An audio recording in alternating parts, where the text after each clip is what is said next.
అదే RTV app వార్తల్ని క్షణాల్లో చదివే అవకాశం ఉంటుంది. ఒక న్యూస్ పేపర్, ఒక టెలివిజన్ ఛానల్ మీ చేతుల్లో ఎప్పుడు ఉంటాయి. ప్రస్తుతం పివి నరసింహారావు గారి తనయుడు పివి ప్రభాకర్ రావుని వారితో మాట్లాడదాం. సార్, ఎప్పటి నుంచో డిమాండ్ ఉంది భారతరత్న ఇవ్వాలని, ఈ రోజు వచ్చింది. సో లేట్ అయింది అనుకుంటున్నారా, మీరేమనుకుంటున్నారు? కొంచెం లేట్ అయిన మాట వాస్తవమా. ఇది ఎప్పుడూ 10 సంవత్సరాల క్రితమే రావాల్సి ఉండింది. కానీ కొన్ని కారణాలు ఏమైనా జాప్యం జరిగిన మాట వాస్తవమే. ఈరోజు మోడీ గారి వారి చొరవ వల్ల, ఈ సెంట్రల్ గవర్నమెంట్ చొరవ వల్ల ఈ అవార్డు వీరికి రావడం అందరికీ సంతోషదాయకం. కుటుంబ సభ్యులు అలాగే ఆయన మిత్రులు, శ్రేయోభిలాషులు ఎంతో సంతోషంగా ఉన్నారు ఈరోజు. ఇంకోవైపు ప్రతిపక్షాలు దీన్ని రాజకీయం చేసి ఇప్పుడు లోక్సభ ఎన్నికలు సమీపిస్తున్నాయి, దీని కారణంగానే ఇస్తున్నారని అంటున్నారు. మీరేమంటారు వాటికి? ఆయన ఇది రాజకీయంగా చూడకూడదు. ఎందుకంటే ఆయనకి దేశానికి సేవ చేసే అవకాశం ఇచ్చింది కాంగ్రెస్ పార్టీ.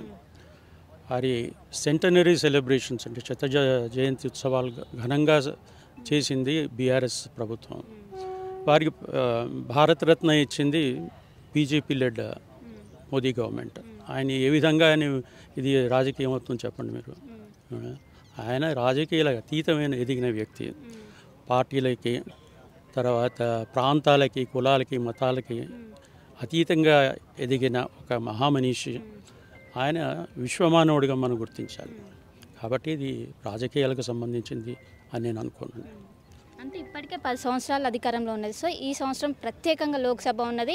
అండ్ మొదటిసారి 5 మందికి భారతరత్న ప్రత్యేకంగా ప్రకటించారు. మొన్న రీసెంట్గా ప్రకటించారు, మళ్ళీ రెండోసారి ప్రకటించారు. కేవలం ఎన్నికల స్టంట్ అని అంటున్నారు. అనేవాళ్ళు చాలా అంటారండి. దానికి మనం సమాధానం చెప్పాల్సిన అవసరం లేదు.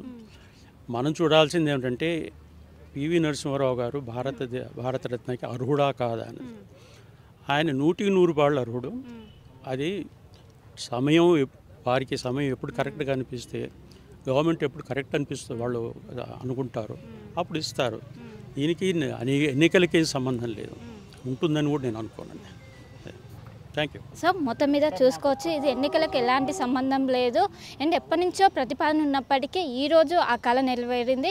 అండ్ ఇంకోవైపు తెలుగు ప్రజలు ఎంతో గర్వపడుతున్నారు పివి నరసింహారావుకి భారతరత్న రావడం. ఇది అరుదైన గౌరవం అని ఒకవైపు తన తనయుడు పివి ప్రభాకర్ రావు అయితే చెప్తున్నారు. కెనపర్సన్ వంశీతో కలిసి శిల్ప ఆర్టీవీ. మరిన్ని వీడియోస్ కోసం ఛానల్ ని సబ్స్క్రైబ్ చేయండి. లేటెస్ట్ అప్డేట్స్ కోసం వాట్సాప్ ఛానల్ ని ఫాలో చేయండి. అండ్ లింక్ డిస్క్రిప్షన్ లో ఉంది.